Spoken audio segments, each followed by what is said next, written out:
幾時會結婚或者感情運如何？嗱，我睇八字同埋紫微斗數嘅。咁你今年咧就係行丙午年咧，就係七殺同埋正官啦。咁所以今年係旺桃花，同埋今年咧係你會有選擇嘅。即係我記得你係話有一個都拍咗好耐嘅男朋友啦。咁所以今年咧係會有個 struggling，即係會諗下究竟結與唔結啊。咁如果會結咧，其實2023可以結嘅。係啦，因為會睇到咧本身係下年係丁未咧，個丁係正官啦，咁同埋未係印星，所以下年係有一個結婚嘅象嘅。咁因為我睇翻紫微斗數啦，咁你2027咧就係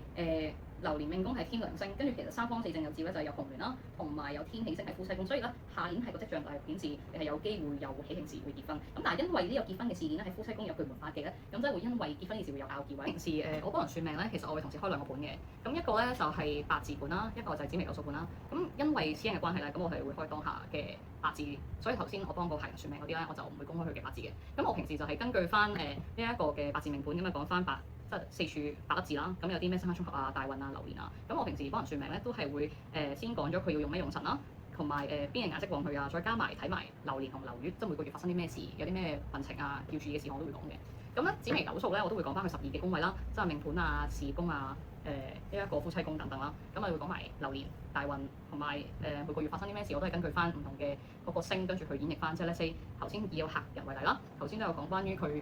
下年會唔會結婚，咁我哋都會佢對於見到紅鸞啦，或者係天喜星佢擺位佢夫妻宮見到天喜星，咁我哋都會話係有呢個婚姻嘅跡象啦。咁我會覺得八字再加 mix 埋紫微斗數咧，件事係更加精準嘅。